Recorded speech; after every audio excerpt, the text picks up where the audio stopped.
네, 안녕하세요. 김용필의 동포세계입니다. 네, 오늘은 10월 8일 금요일입니다. 오늘의 뉴스 브리핑으로 먼저 이 국내 체류 동포 외국인과 관련된 어떤 뉴스가 있는지 한번 여러분들에게 전해드리도록 하겠습니다. 먼저 지난 10월 5일이 세계 한인의 날이었습니다. 올해로 제15회를 맞이하게 되는데요. 여기 문재인 대통령이 참여를 해서 역시 또 축사를 했습니다. 그래서 어떤 내용의 축사를 했는지도 여러분들에게 좀 알려드리도록 하겠습니다. 이 세계 한인의 날은요, 이 전 세계 750만 재외동포의 존재를 국내에 알리고 또 이 재외동포의 민족적 긍지를 고취하기 위해서 2007년도에 제정된 이 법정 기념일입니다. 그리고 지난해는 이 코로나19로 개최되지 않아서 2년 만에 열리게 됐다, 이렇게 소개를 하고 있습니다. 이 열림 기념식은 서울 그랜드 워커힐 호텔에서 열렸는데요. 이 전 세계 750만 재외동포를 대표해 온 오프라인을 통해서 약 한 300여 명의 한인 회장들이 모였다고 합니다. 그리고 재외동포의 권익 신장과 또 동포사회의 발전을 하는데 기여한 그런 공로를 인정받아서 이 정부 포상을 하는 그런 행사도 있었는데요. 그래서 재외동포 유공자와 이 가족들이 또 참석을 해서 자리를 빛냈다고 이렇게 전하고 있습니다. 이 문재인 대통령은 축사를 통해서 이 작년부터 이어진 코로나19의 위기에서 모국에 대한 적극적인 관심과 지원을 보내준 이 동포사회에 고마움을 표시를 했고요. 그리고 앞으로도 동포사회의 연대와 협력을 통해서 이 위기 극복에 중요한 역할을 해줄 것을 당부했다고 이렇게 전하고 있습니다. 그리고요, 이 문재인 대통령은 2017년도에 이 문재인 정부가 출범을 했죠. 그래서 그 이후에 750만 재외동포를 위해서 그동안 추진해온 주요 정책을 설명을 했고요. 그리고 세계 한인의 날을 계기로 동포사회가 더욱 발전할 수 있도록 이 다양한 의견 교환이 이루어져서 모국과 동포사회 유대가 한층 더 굳건해지길 기대한다, 이렇게 밝혔습니다. 네, 10월 5일이면은 세계 한인의 날, 2007년도부터 이 올해로 15주년을 맞습니다. 그렇게 해서 이 자리에는 대통령이 이렇게 참여를 해서 이 재외동포를 향한 이 메시지, 이 축사를 통해서 내보내고 있는데요. 네, 올해도 이렇게 이 문재인 대통령이 참여를 해서 이 축사를 했습니다. 그래서 750만 재외동포의 어떤 코로나19 속에서 여러 가지 감사의 표시도 하고요. 그러니까 앞으로 모국과의 어떤 유대 강화를 위한 그런 여러 가지 긍정적인 그런 얘기를 했는데요. 근데 국내에 체류하고 있는 동포 벌써 한 100만이 됩니다. 750만 명 중에요. 그래서 국내에 체류하고 있는 이 동포 사회에 대한 뭔가 좀 더 따뜻한 관심이 더 필요하지 않나 하는 이런 생각이 듭니다. 그래서 그런 측면에서 문재인 대통령의 임기가 이제 몇 개월 안 남은 이런 상황인데요. 문재인 대통령이 해야 할 그런 사업이 있죠. 제가 앞으로 이 방송에서도 주에게 얘기했지만은 이 방문 취업제도 이제는 어느 정도 이제 마무리를 하고 이 전면적으로 이 재외동포 체류 자격을 부여해주는 그런 정책을 이제 펼쳐 열어 나가야 되지 않냐. 이 문재인 대통령이 퇴임하기 전에 그 일만 잘 해도 길이 이 동포 사회에 기억되는 이 제2의 노무현 대통령처럼 기억되는 대통령이 되지 않을까, 이렇게 생각이 듭니다.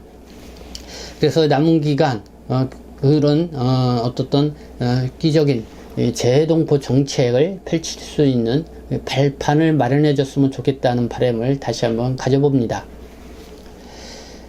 두 번째 소식은요, 서울 영등포구 소식입니다. 영등포구, 대림동, 중국 동포들의 아주 중심지와 같은 그런 지역인데, 이 최현일 영등포 구청장이요, 지역 중국 동포 단체장 그리고 주민대표와 지역 현안에 대해서 논의하는 간담회를 가졌다는 소식입니다. 이 모임도 지난 10월 5일 날 가졌는데요. YDP 미래평생학습관에서 이 지역 중국동포 단체장과 함께 간담회를 갖고 의견을 수렴을 했다는 소식입니다. 이 간담회에는 이 최현일 영등포 구청장을 비롯해서 이 김민석 국회의원, 그리고 지역 내 중국동포 단체장, 또 주민대표 등이 참석을 했고요. 외국인 거주지역, 코로나19 방역사항, 그리고 다문화 지역 현안 등에 대해서 공유하고 앞으로의 이 발전 방향에 대해서 논의를 했다고 합니다. 이 최현일 구청장은 이런 이야기를 했습니다. 이 코로나19 예방 합동 캠페인, 또 방역 소독 활동을 펼치며 지역사회 감염을 막기 위해서 힘써주시는 중국동포 단체 회원분들과 지역 주민들께 진심으로 감사드립니다. 이 구에서도 코로나19 극복을 위한 선제적 대응, 빈틈없는 방역에 총력을 기울이며 내 외국인 국민이 함께 더불어 잘 사는 탁 트인 영등포를 만들기 위해 더욱 노력할 것이라고 이렇게 얘기를 했습니다.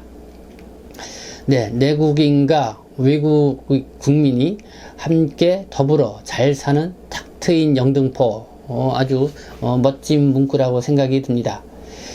특히 영등포가 늘 관심을 갖는 게 이제는 대림동이 있는 위치라 그렇죠. 이 대림동 하면은 뭐 중국동포의 어떤 상징성이 매우 높은 그런 지역입니다.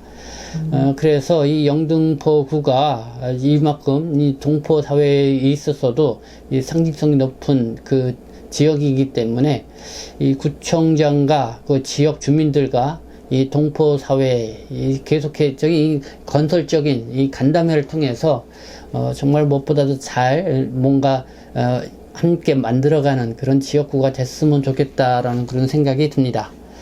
그래서 이쪽에는 특히 중국동포 단체로 활동하시는 분들도 많이 계시는데요. 그런 뭔가 이 동포 사회를 대표한다 이렇게 생각을 하시면서 적극적으로 좀 동포들의 마음을 또 이렇게 대변을 하고 위로해 줄 수 있는 그런 활동들을 많이 펼쳤으면 좋겠다는 그런 생각이 듭니다. 그리고요, 이번 간담회에서는 청소년 자율문화공간 5호점이 이 5번째라는 것이죠. 이 대림동에 오픈했다는 소식도 함께 밝혔습니다.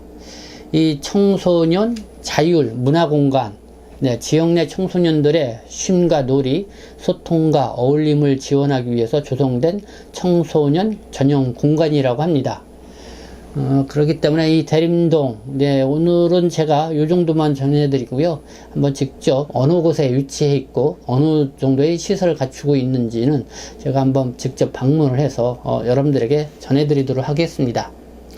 어쨌든 이 대림동에는 이 중국동포 청소년들도 많이 있기 때문에요. 이런 지역에서 또 그 거주하고 있는 이 청소년들과 함께 어울리고 이 소통, 또 놀이 함께 하면서 이렇게 좀 서로 이렇게 뭐랄까 자연스럽게 어울릴 수 있는 장소로 돼 나가면은 더 좋지 않을까 이런 생각도 가져보게 됩니다.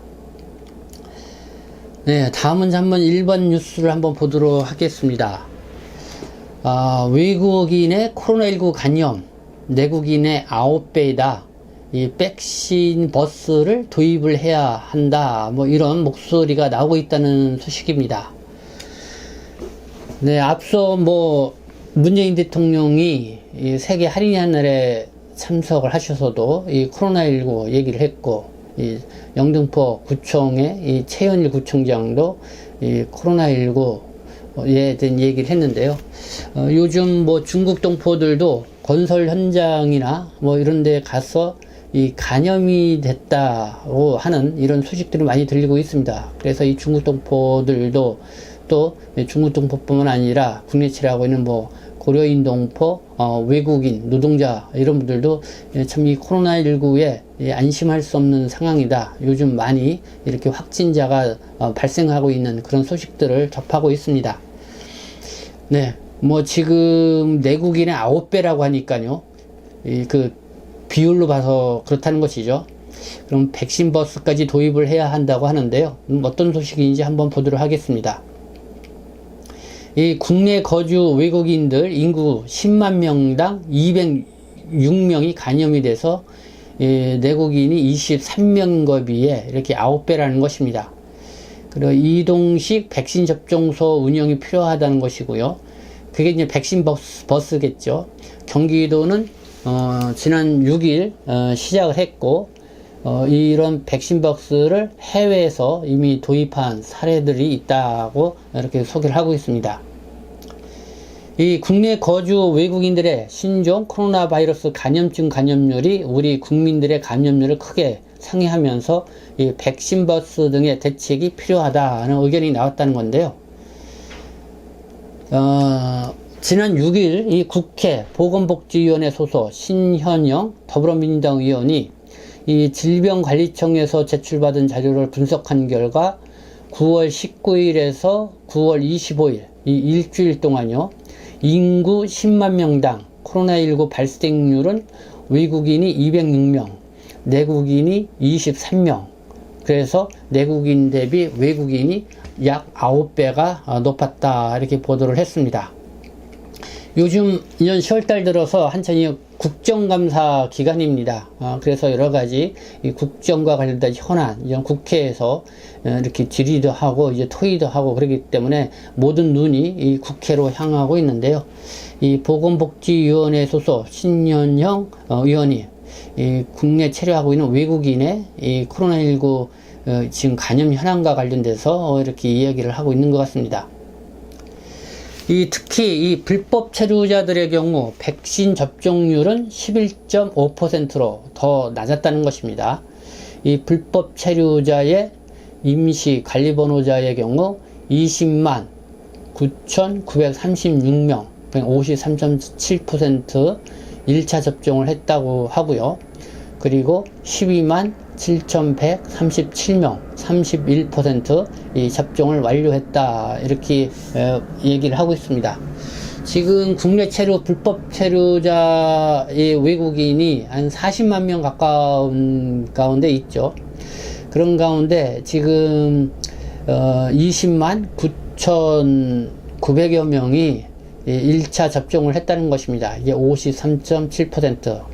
그리고 접종을 완료를 한 사람이 한 12만 7천여 명 정도 된다고 합니다.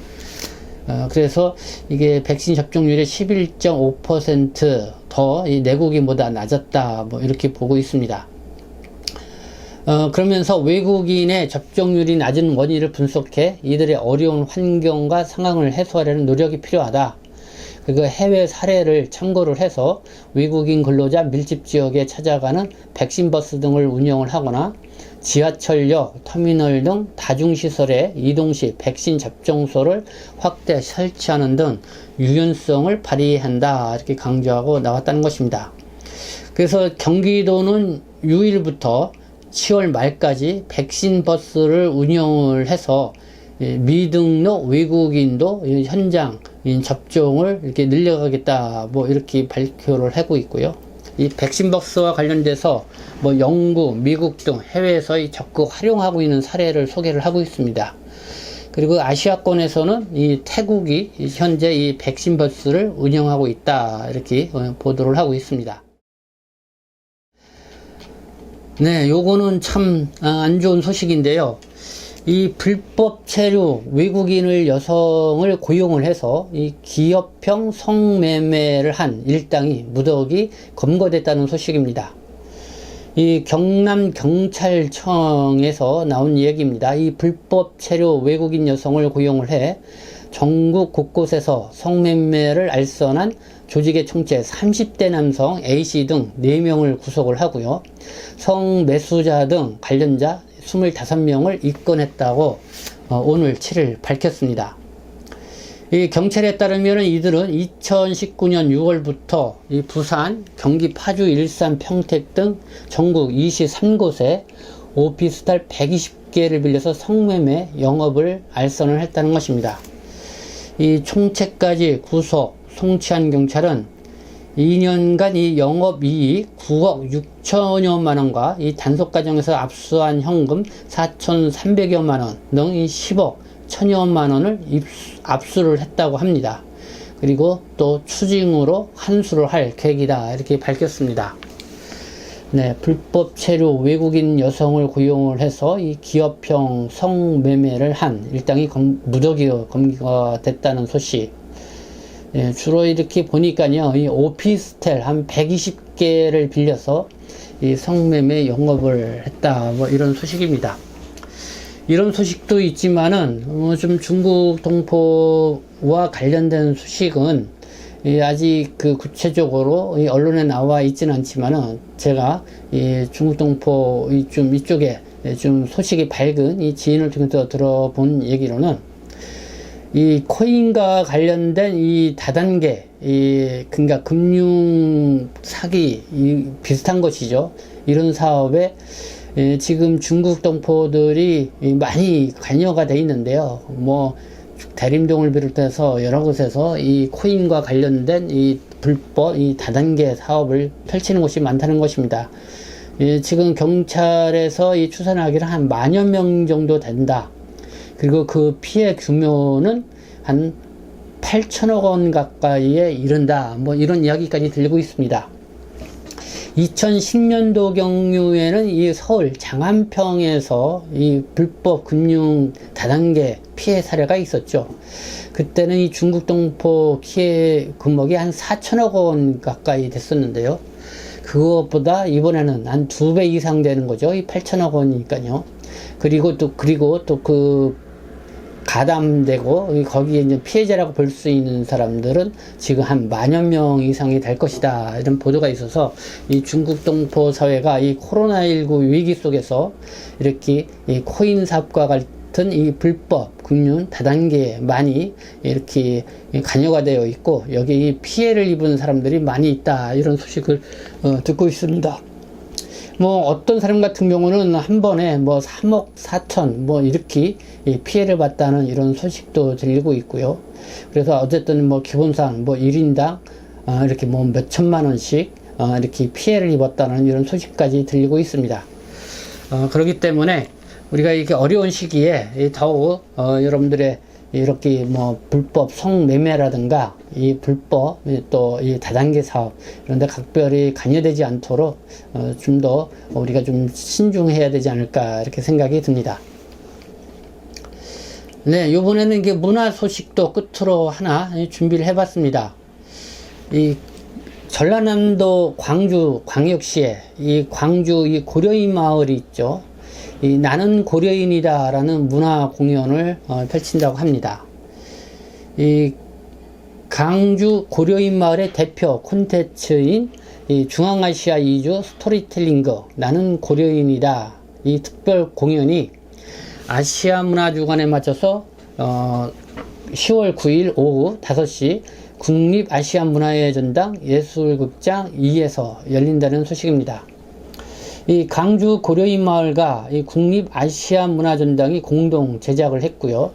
아시아문화원과 고려인 문화 콘텐츠 사업단이 계획을 했는데요. 이 공연은 2017년도 고려인 강제이주 80주년 기념 사업으로 국립아시아문화전당에서 첫 이 무대에 올려졌다고 합니다. 그러면서 이 광주 고려인 마을의 이 대표적인 이 문화 콘텐츠가 됐다고 합니다. 이 나는 고려인이다. 그래서 그 공연 내용은요, 1부에서는 사라진 아리랑, 2부에서는 일어서는 아리랑, 3부에서는 기억하는 아리랑으로 이렇게 진행이 된다고 합니다. 이 고려인 마을극단, 리조야, 단원 등 21명과 고려인 마을 어린이 합창단이 출연을 한다고 하고요. 연극 뮤지컬 연출자인 최영화 호남대 교수가 연출을 하고 윤경미 고려인 문화 콘텐츠 사업단장이 프로듀서를 맡아 진행을 한다고 합니다. 이 공연은 무료, 관람 인원은 200명 내로 하고요. 8세 이상이면 입장이 가능하다. 관람권은 국립아시아문화전당 홈페이지나 콜센터, 현장 매표소를 통해서 예매를 할 수 있다 하는데요. 공연 날짜가 10월 9일입니다. 이 한글날이네요. 그러니까 오후 5시 국립아시아문화전당 예술극장 2입니다. 그러니까 전라남도에 위치하고 있는 이 광주 광역시에서 이렇게 공연한다고 하니까요. 혹시 그쪽 지역에 가까운데 계시는 분들은 뭐 한번 이런 문화공연 한번 관람하면 좋지 않나 이런 생각이 듭니다. 네, 이렇게 끝으로 이 고려인 동포들의 문화공연 소식으로 해서 이 국내 체류하고 있는 동포와 외국인 관련 주요 뉴스 간추려서 여러분들에게 전해드렸습니다. 네, 지금까지 시청해 주셔서 감사합니다. 저는 동포세계신문 대표 편집장 김용필이었습니다.